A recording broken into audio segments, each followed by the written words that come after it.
जय हिंद दोस्तों, बहुत बहुत स्वागत है हमारी इस इन्फॉर्मेटिव वीडियो के अंदर। जीएसटी यानी कि गुड्स एंड सर्विस टैक्स। दोस्तों, अगर आप एक जॉब करते हैं और आपने बिजनेस करने का मन कर लिया है या ऑलरेडी एक बिजनेस करते हैं और आपको अपने आप को इंक्रीज करना है आपके बिजनेस के स्केल को, तो जीएसटी लेना या नहीं लेना आपको एक बहुत बड़ा डिसीजन लेना पड़ता है। आज हम आपको इस वीडियो में बताने वाले हैं कि कब जीएसटी नंबर लेना आपको मैंडेटरी हो जाता है। अगर एक बार आप अपना जीएसटी नंबर ले लेते हैं तो जीएसटी लेने के क्या फायदे और क्या नुकसान आपको हो सकते हैं। दोस्तों, 10 से ज्यादा हम यहाँ पे फायदे और 6 से ज्यादा के नुकसान आपको इस वीडियो में बताने वाले हैं। जीएसटी लेना या नहीं लेना टोटली आपका डिसीजन है। जीएसटी कैसे लेना है, रिसेंट के अंदर हमने एक वीडियो बनाई थी कि आप अपना जीएसटी घर बैठे ही कैसे अप्लाई कर सकते हैं। उसको देख के आप अपना जीएसटी नंबर भी ले सकते हैं। लेकिन जीएसटी लेने के बाद दोस्तों उसको मेंटेन करना बहुत जरूरी है, नहीं तो जीएसटी डिपार्टमेंट काफी तरह की आपको लेट फीस, इंटरेस्ट, पेनल्टी लगा सकता है। तो दोस्तों, देर ना करते हुए जीएसटी नंबर लेने के क्या फायदे और क्या नुकसान होते हैं जान लेते हैं।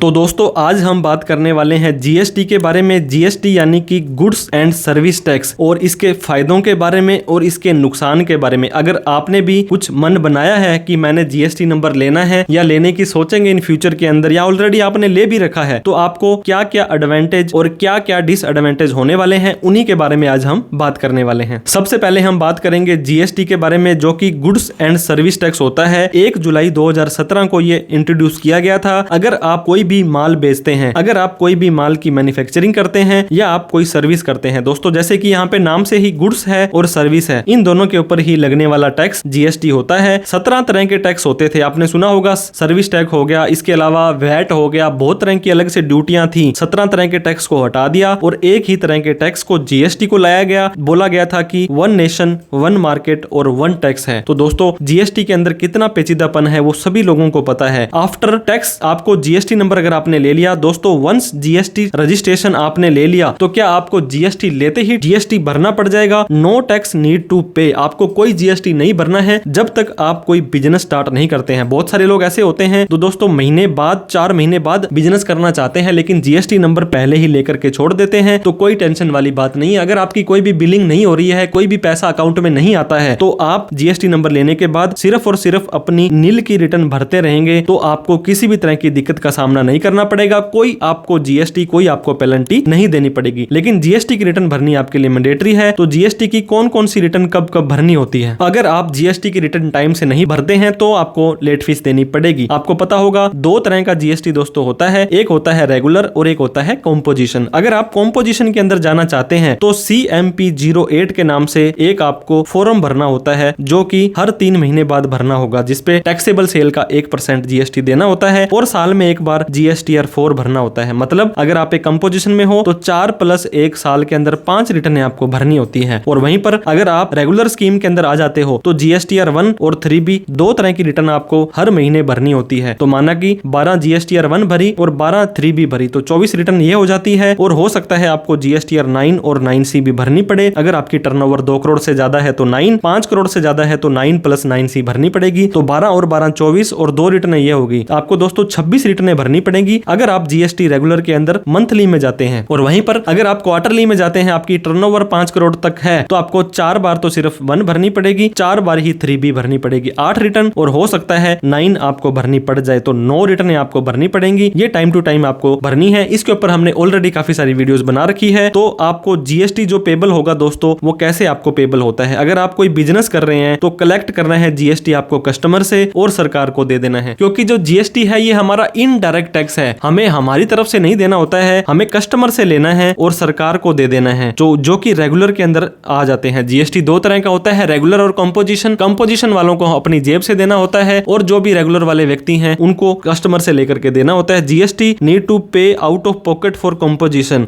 If no sale no service then no GST, only GST return. इस चीज को प्लीज मेक श्योर करें। किसी भी तरह की सेल और सर्विस नहीं दे रहे हैं तो सिर्फ और सिर्फ आपको जीएसटी नील की रिटर्न भरनी है और कोई भी काम नहीं करना है। जीएसटी नंबर लेना कब आपके लिए मैंडेटरी है, जरूरी है? तो दोस्तों जीएसटी की लिमिट होती है एक, जो कि फाइनेंशियल ईयर वाइज होती है। जैसे कि 1/4/2025 से लेकर के 31/3/2026 पूरे साल के अंदर अगर आप 40 लाख से ज्यादा का माल बेच देते हो जो कि सेल होती है, या 20 लाख से ज्यादा की आप सर्विस दे देते हो, जो कि जैसे कि हम सीए है या कोई भी इंजीनियर है, आर्किटेक्ट है, वो सर्विस देते हैं, या सेल प्लस दोनों करते हो दोस्तों, अगर आप टायर भी बेचते हो, टायर के पंचर भी लगाते हो, तो आपके लिए लिमिट 20 लाख रुपए है। ये है नॉर्मल स्टेट के लिए। एक होता है दोस्तों स्पेशल कैटेगरी के स्टेट होते हैं, ऐसे स्टेट जो छोटे स्टेट के अंदर माने जाते हैं, वहां पर सेल 40 लाख की जगह 20 लाख है, सर्विस 20 लाख की जगह 10 लाख है, सेल और सर्विस मिलाकर के 10 लाख रुपए तक दोस्तों यहाँ पे आती है। तो कौन कौन से ऐसे स्पेशल कैटेगरी के स्टेट हैं? अरुणाचल प्रदेश, हिमाचल प्रदेश, मिजोरम, नागालैंड, त्रिपुरा, तेलंगाना, असम, मेघालय, मणिपुर, सिक्किम, उत्तराखंड। तो यहाँ पे आपकी जो हाफ हो जाती है दोस्तों लिमिट, 40 लाख की जगह 20 लाख और 20 लाख की जगह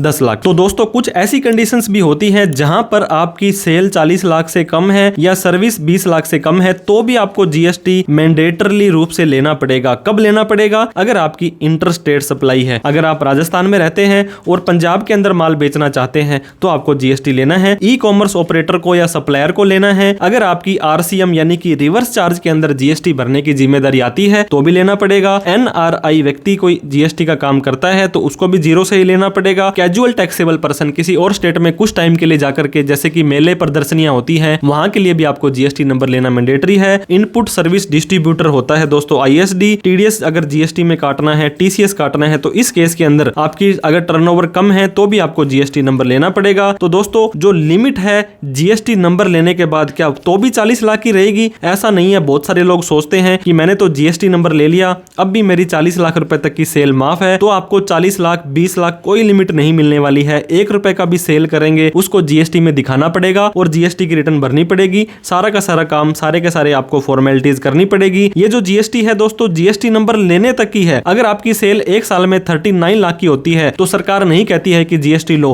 अगर आपने जीएसटी ले ली और 1 लाख रुपए की 1000 रुपए की भी सेल करते हो तो आपको दोस्तों जीएसटी नंबर लेना मैंडेटरी तो था ही, आपने ले ही लिया, वॉलंटरी लिया, तो जीएसटी भरना पड़ेगा। जीएसटी की रिटर्न आपको भरनी पड़ेगी। तो दोस्तों जैसे ही आप जीएसटी ले लेते हैं आपको जीएसटी भरना पड़ेगा, जीएसटी की रिटर्न भरनी पड़ेगी, बही खाते बुक्स ऑफ अकाउंट मेंटेन करने पड़ेंगे, करंट अकाउंट के अंदर सारा का सारा लेन देन करना पड़ेगा। एक प्रॉपर आपको अकाउंटेंट, टैक्स प्रोफेशनल, सीए की भी जरूरत पड़ सकती है। तो जीएसटी की जो आपको दोस्तों बेनिफिट और एडवांटेज और डिसएडवांटेज हम बताने वाले थे कि क्या क्या फायदे होते हैं और क्या क्या नुकसान होते हैं। तो पहला फायदा जैसे मैंने आपको शुरू में डिस्कस किया था कि जो जीएसटी भरना है वो आपको अपनी जेब से नहीं भरना है। जो अगर आप एक रेगुलर टैक्स पेयर हो तो जीएसटी नीड टू पे आपको पॉकेट से नहीं देना है। एग्जांपल के तौर पर दोस्तों अगर आप जीएसटी में नहीं हो और 1000 रुपए का कोई भी आइटम लेकर के आते हो और उस पे 10% का जीएसटी अगर मान लो आपका लगता है तो वो तो आपको 1100 रुपए का बिल दे देगा और ये आपकी परचेज प्राइस हो जाने वाली है। लेकिन अगर आप जीएसटी के अंदर रजिस्टर्ड हो तो दोस्तों केस थोड़ा सा अलग हो जाता है। 1000 रुपए का आइटम लेते हो और उस पे 10% जीएसटी है तो आपके आइटम का रेट सिर्फ 1000 रुपए ही माल के अंदर आएगा। जो 10% उसका 100 रुपए था वो आपके जीएसटी के अंदर जमा हो जाएगा, जिसे कि जीएसटी इनपुट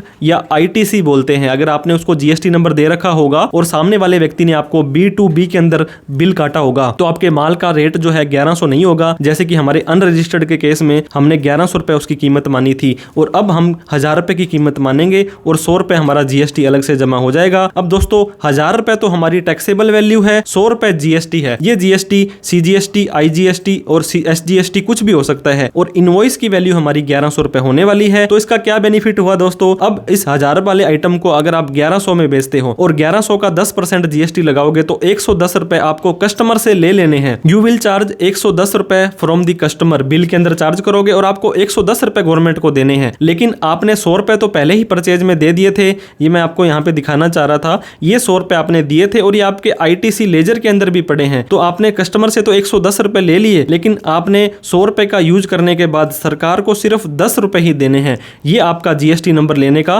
पहला बेनिफिट होता है, क्योंकि जो जीएसटी है ये कंजम्पशन बेस्ड टैक्स है। जो जीएसटी या उस आइटम को कंज्यूम कर रहा है उसे ही जीएसटी देना है। पहले मैन्युफैक्चरर माल बनाएगा, उसको जीएसटी का जो काट के देगा, होलसेलर को इनपुट मिल जाएगा, फिर रिटेलर को इनपुट मिल जाएगा, लास्ट में जो कंज्यूमर होता है, कस्टमर होता है, जो कष्ट से मरता है, उसी ही जीएसटी भरना पड़ता है। तो हर कोई व्यक्ति को आईटीसी मिल जाएगा। अगर ये माल 1100, 1200 तक, 1500 तक पहुंच गया तो एंड यूजर जो है 1500 रुपए का 150 रुपए जीएसटी देगा और उस व्यक्ति को 1650 रुपए ये कीमत पड़ जाएगी। तो आपको जीएसटी नहीं देना है, आपको कस्टमर से लेकर के सरकार को भरना होता है। दूसरा बेनिफिट दोस्तों आपको जीएसटी नंबर लेने का मिलता है, जैसे कि आपने देखा आईटीसी यानी कि इनपुट टैक्स क्रेडिट। अगर आप माल को मैन्युफैक्चरिंग करते हैं, अगर आप ट्रेडिंग करते हैं, माल को बेचते हैं या किसी भी तरह की कोई सर्विस आप दे रहे हैं और उसको सर्विस को देने के लिए दोस्तों कोई खर्चा करते हैं, उस खर्चे पर आप जीएसटी पेड करते हैं, तो उन सभी खर्चों का आपको आईटीसी मिल जाने वाला है। फॉर एग्जांपल अगर आप किसी होटल में बिजनेस पर्पज के लिए लीगल फीस दी, सीए की फीस दी, अकाउंटिंग की फीस दी, आपने एसी खरीदा, मोबाइल खरीदा, किसी भी तरह का कोई इलेक्ट्रॉनिक आइटम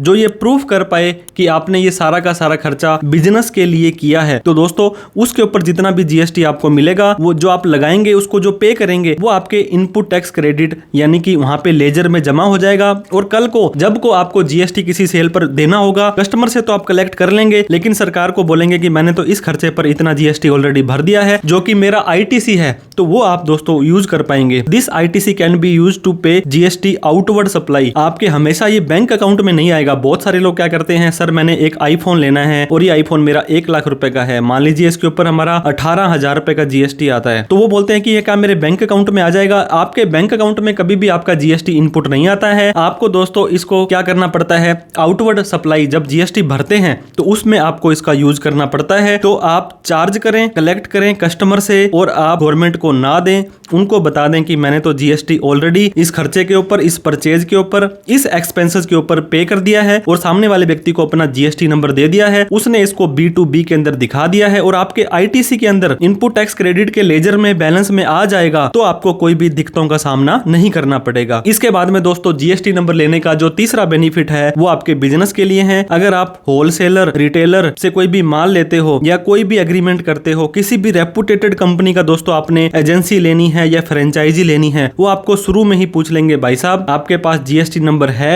या नहीं है। आप कहेंगे नहीं है तो वो बोलेंगे हम आपसे कोई काम नहीं करना चाहते, वो आपको माल देना मना कर देंगे। अगर आपके पास जीएसटी रजिस्ट्रेशन नहीं है तो देन इट बिकम मैंडेटरी कि आपको जीएसटी लेना ही पड़ेगा। आप उनको बहुत दलीलें देंगे कि मेरी तो सेल सर 40 लाख रुपए से कम है, फिर भी वो बोलेंगे भाई साहब हमसे काम करना है तो हम सारी की सारी बिलिंग B2B के अंदर करते हैं, माल लेना है तो जीएसटी देना पड़ेगा, तो ये भी आपको जीएसटी नंबर लेना पड़ सकता है। इसके बाद में दोस्तों जीएसटी नंबर लेने के बाद आपकी फर्म बन जाएगी। मान लीजिए आपका नाम है राम और आपकी फर्म का नाम आपने रख दिया राम एंड कंपनी, तो क्या होगा, कोई भी बिल आपको काटना है, कोई भी आपको सेल करनी है तो आप इस नाम से काट करके देंगे। मान लीजिए आपने किसी भी गवर्नमेंट डिपार्टमेंट को कोई बिल काट के दिया 1 लाख रुपए का, तो आपको वो चेक किस नाम से देंगे, राम नाम से देंगे या राम एंड कंपनी के नाम से देंगे, तो वो आपको राम एंड कंपनी के नाम से देंगे। तो उसको आप जमा कहां करवाएंगे, तो आपको फर्म का अलग से करंट अकाउंट खुलवाना पड़ेगा। तो करंट अकाउंट आपका अगर जीएसटी नंबर है तो इजीली खुल जाता है। मोस्ट ऑफ द बैंक, बहुत सारे बैंक दोस्तों जीएसटी नंबर मांगते हैं, जो कि प्राइवेट बैंक स्पेशली, लेकिन कुछ ऐसे गवर्नमेंट बैंक हैं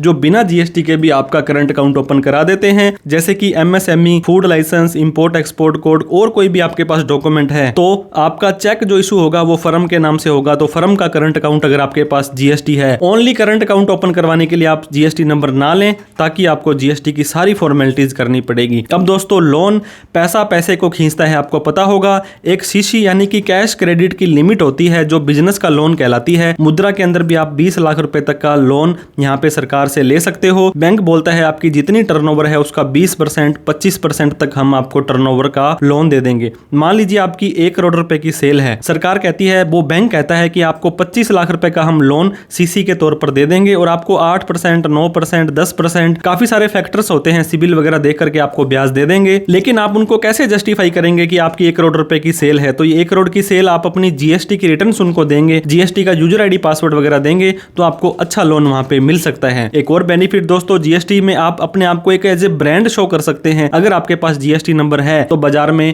ये होता है कि इस व्यक्ति के पास में जीएसटी नंबर है, आपकी रेपुटेशन बढ़ जाएगी, आपका ब्रांड बन जाएगा और GST department, income tax department जल्दी से आपको परेशान नहीं करेंगे। आपके साइन बोर्ड पर लिखा होगा, आपकी दुकान पर लिखा होगा और आपकी अच्छी गुडविल बन जाती है। इसके बाद में दोस्तों गवर्नमेंट कोई भी काम करती है वो खुद नहीं करती है, वो टेंडर वगैरह देती है। तो गवर्नमेंट अपनी तरफ से कोई काम नहीं करती है, वो लोगों से, पब्लिक से, फर्म से काम करवाती है। तो वो रजिस्टर्ड फर्म से करवाने वाली है। दोस्तों किसी भी तरह का काम गवर्नमेंट का आपका करना है तो वो बोलेगी कि हम इस फर्म को देंगे, इसके पास में जीएसटी होना चाहिए और बहुत तरह की चेकलिस्ट होती है। तो आपके पास भी अगर जीएसटी नंबर है तो बहुत तरह के डिपार्टमेंट का काम आप भी कर सकते हैं। कई बार क्या होता है दोस्तों, आपकी सेल 40 लाख रुपए से क्रॉस कर रही है और आपके पास जीएसटी नहीं है, आप धड़ल्ले से काम कर रहे हैं बाजार के बीच में, तो गवर्नमेंट समय समय पर एक्शन लेती रहती है। दोस्तों GST department time to time पर scrutiny, assessment, search, seizure, raid वगैरह मारती रहती है। मैं आपको ये वीडियो डराने के लिए नहीं बताता हूं, लेकिन किसी व्यक्ति ने आपकी शिकायत कर दी कि ये व्यक्ति तो प्रॉपर आपका जीएसटी नहीं भर रहा है, ना जीएसटी नंबर लेता है और इसकी इतनी सेल है, तो अगर आपके पास जस्टिफिकेशन होगा, बिल होंगे, रिकॉर्ड होंगे, तो आप टेंशन फ्री रह सकते हैं, चैन की नींद सो सकते हैं। तो गवर्नमेंट के एक्शन से बचने के लिए भी जीएसटी का फायदा है। दोस्तों अगर आप input tax credit accounting, GST, इन ज्यादा झंझट में नहीं पढ़ना चाहते हैं और जीएसटी लेना जरूरी है, तो जीएसटी कंपोजिशन आपके लिए बहुत ही बढ़िया स्कीम है।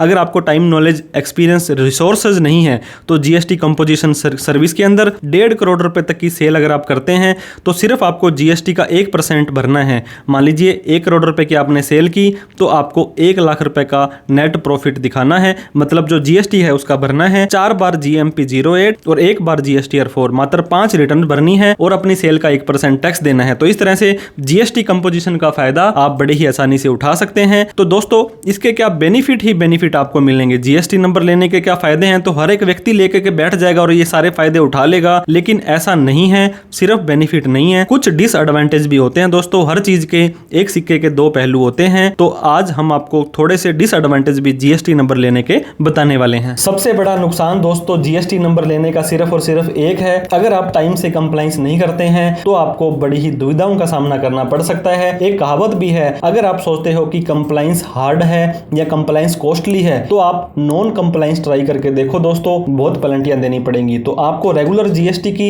एक तो रिटर्न भरनी पड़ेगी, अगर आपका बिजनेस नहीं हो रहा तो भी आपको नील की रिटर्न भरनी पड़ेगी, प्रॉपर बिलिंग करनी पड़ेगी, परचेज के बिल तो लेने ही लेने हैं। सेल के अंदर अगर आप कंपोजिशन में हो तो बिल ऑफ सप्लाई काटना है, अगर आप एक रेगुलर में हो तो आपको टैक्स इनवॉइस काटना है, सेल के बिल, परचेज के बिल, आपको बही खाते, आपके बैंक स्टेटमेंट, पार्टियों की स्टेटमेंट, ये सब के सब आपको मेंटेन करने हैं, इशू करने हैं। और अगर आप टाइम से नहीं भरते हैं तो लेट फीस देनी पड़ेगी आपको। अगर सेल परचेज है तो 20 रुपए, नहीं है तो सेल परचेज है तो 50 रुपए, नहीं है तो 20 रुपए हर महीने। और दोस्तों हर महीने की अलग अलग, मान लीजिए आपने जनवरी की रिटर्न नहीं भरी, फरवरी की नहीं भरी, मार्च की नहीं भरी, इन तीनों ही महीनों की अलग अलग पेनल्टी आपको हर डे के हिसाब से लगती रहेगी। तो कंप्लाइंस करने बहुत ही जरूरी है अगर आपने जीएसटी नंबर ले लिया है तो। एक और बड़ा डिसएडवांटेज दोस्तों आजकल आया है देखने में, अगर आपको ने मैंने आपको बताया था आपको इनपुट मिल जाएगा आईटीसी, आपको जेब से नहीं देने पड़ेंगे, लेकिन ये तभी होगा जब सामने वाला व्यक्ति जिसे आपने माल खरीदा है उसने अपनी जीएसटीआर 1 की रिटर्न टाइम से भर दी है। अगर वो एक दिन भी लेट हो जाता है, 11 दिन की जगह 12 तारीख को वो भरता है,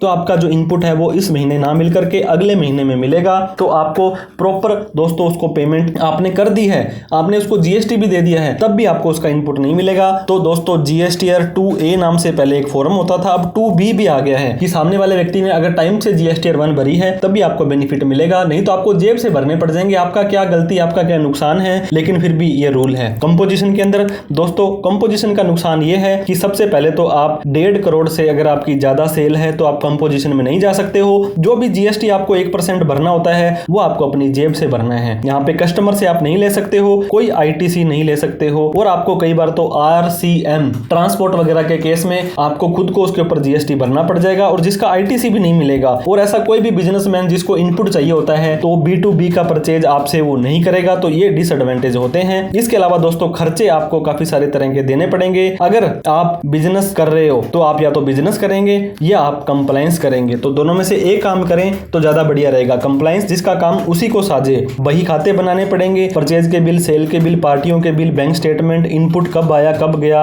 या एक अकाउंटेंट रखना पड़ेगा, एक सॉफ्टवेयर लेना पड़ेगा, एक जीएसटी प्रोफेशनल लेना पड़ेगा जो कि सीए हो सकते हैं, और ऑफिसर को आपको होली दिवाली को जाकर के राम राम करनी पड़ेगी। वो राम राम नहीं करेंगे तो वो आपको आकर के राम राम कर लेंगे। तो इस तरह से काफी सारे खर्चे आपके जीएसटी नंबर लेने के बाद बढ़ जाते हैं। एक और डिसएडवांटेज दोस्तों, जीएसटी जब से 1 जुलाई 2027 से जो 17 से लागू हुआ था उसके बाद में इतने सारे अपडेट्स आए हैं, इतनी सारी नोटिफिकेशंस, नए रूल, सर्कुलर, अमेंडमेंट आए हैं दोस्तों। हर एक दिन, हर एक हफ्ते, हर एक महीने, हर एक साल नए के नए रूल आते रहते हैं और जिनको इंप्लीमेंट करना जरूरी है। वो कहते हैं ना कि ignorance of law is not an excuse. आप ऐसा बहाना नहीं लगा सकते हैं कि मुझे तो ये पता ही नहीं था। तो आपको अपडेट होना बहुत जरूरी है। आप अपडेट नहीं रह पाते हैं तो किसी tax professional, CA, chartered accountant से आप कॉन्टेक्ट करें। आपके पास दोस्तों कोई भी पर्सनल सीए नहीं है तो 88,750,42,000 पर आप हमें कॉल, मैसेज, व्हाट्सएप करके आप हमारी सेवाएं भी ले सकते हैं। उसमें कोई दिक्कत वाली बात नहीं है। बहुत तरह की लिमिट्स होती हैं दोस्तों। मैंने आपको बताया था रेगुलर के अंदर आपको